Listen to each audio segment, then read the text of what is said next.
क्या दोस्तों आपको मालूम है कि भूतों की भी शादी होती है? क्या आपने कहीं सुना है या कभी आपको किसी ने बतलाया है कि भूत की भी शादी होती? भूत हो या भूतनी, दोनों की शादी कराई जाती है।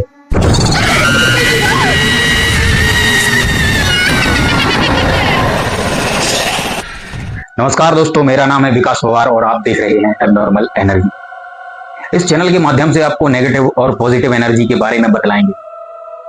तो आज का टॉपिक भूतों की शादी। एक ऐसी खबर सुनने में आई है कि भूतों की भी शादी होती है, चाहे वो लड़की भूत हो या कोई लड़का, उनकी शादी कराई जाती है। और यह प्रमाणिक तौर पर भी हमारे न्यूज चैनलों पर भी आ चुका है। चीन के किसी गांव में भूतों की शादी कराई जाती है और यह भूतों की शादी ऐसी वैसी शादी नहीं होती। इसमें जो हम अपनी समाज पारिवारिक रूप से शादी करते हैं, हम लोग जिंदा लोग जो शादी करते हैं कि शादी के कार्यक्रम में हम भोजन भी करवाते हैं और अगर लड़की की शादी करते हैं तो दहेज भी देते हैं, उन्हें गिफ्ट से देते हैं। तो ऐसा ही उस चीन के गांव में होता है। लगभग 3000 वर्षों से वहां भूतों की शादी कराई जाती है और यह शादी ऐसे व्यक्तियों की होती है जो मर चुके हैं, जिनकी शादी नहीं हुई और वह शादी करने से पहले मर चुके हैं, तो उनकी मरने के बाद शादी करवाते हैं।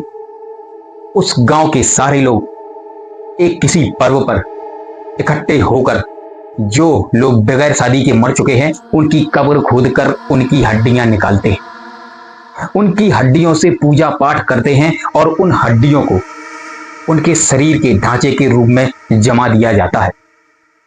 अब आप सोचेंगे कि इसमें क्या बड़ी बात है।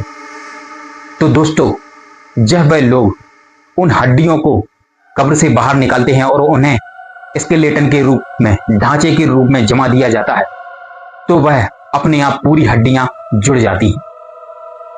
और यह तभी जुड़ती हैं जब किसी एक लड़की और एक लड़का की शादी करा रहे हों और दोनों में आपस में मंजूरी हो, तो वह हड्डी जुड़ जाती है और फिर उन जुड़ी हुई हड्डियों को किसी एक कब्र में गाड़ दिया जाता है।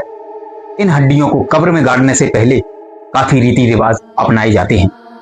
ढोल नगाड़ों के साथ खूब धूमधाम के साथ शादी मनाई जाती है। सारे गांव के लोग नाचते हैं और खाना होता है, भोजन होता है। और अगर लड़की वालों का परिवार है, जिस परिवार की लड़की विवाह के पहले मर चुकी है, तो उसका परिवार उस लड़की के लिए गिफ्ट्स भी लाता है दहेज के रूप में। और जो लड़का है उसका परिवार उधर उपस्थित होकर लड़के को जो जो चीज पसंद रहती है खाने में और पहनने में, जो लड़के को पहनावे में पसंद था, खाने में पसंद था, तो वह सारी चीज वहां लाकर रख देते हैं।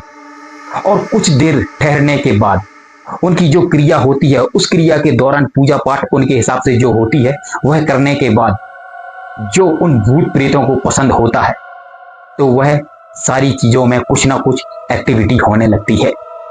अगर लड़के को पसंद है कपड़े, तो वह कपड़ों में हलचल होने लगती है। अगर लड़के को खाना पसंद है, उसकी मनपसंद का खाना रखा हुआ है, तो वह खाना अपने आप कम होने लगता है और उस खाने की तरफ कोई जाता भी नहीं है, उसे कोई छूता भी नहीं है, फिर भी वह भोजन कम हो जाता है। ऐसा ही लड़की, मरी हुई लड़की के साथ उसकी पसंद की चीज रखी जाती है और उनमें भी एक्टिविटी देखी जाती है।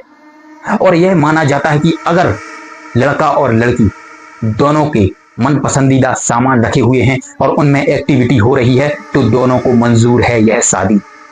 और दोनों के ढांचे, दोनों की स्केलेटन एक कर एक कब्र में गाड़ दिया जाता है और उस शादी को सारे लोग एंजॉय करते हैं। और उन दो परिवार, जिन दो परिवार के वह बच्चे, लड़का और लड़की जो शादी के पहले मर चुके हैं, वह परिवार भी खुश हो जाता है कि मैंने अपने बच्चे की शादी कर दी।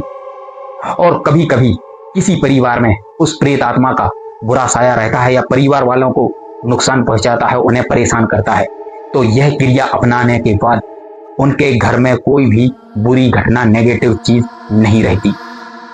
सभी लोग खुश रहते हैं। अगर जो लोग परेशान हैं भूतिया समस्याओं से, तो उनका परिवार सुखी हो जाता है, फिर उनके परिवार में भूतियां समस्याएं नहीं रहती हैं। अगर आपको यह जानकारी सुनकर अच्छी लगी हो तो कमेंट में जरूर बताएं और मेरे चैनल अब नॉर्मल एनर्जी को सब्सक्राइब जरूर कर दें। ओम नमः शिवाय।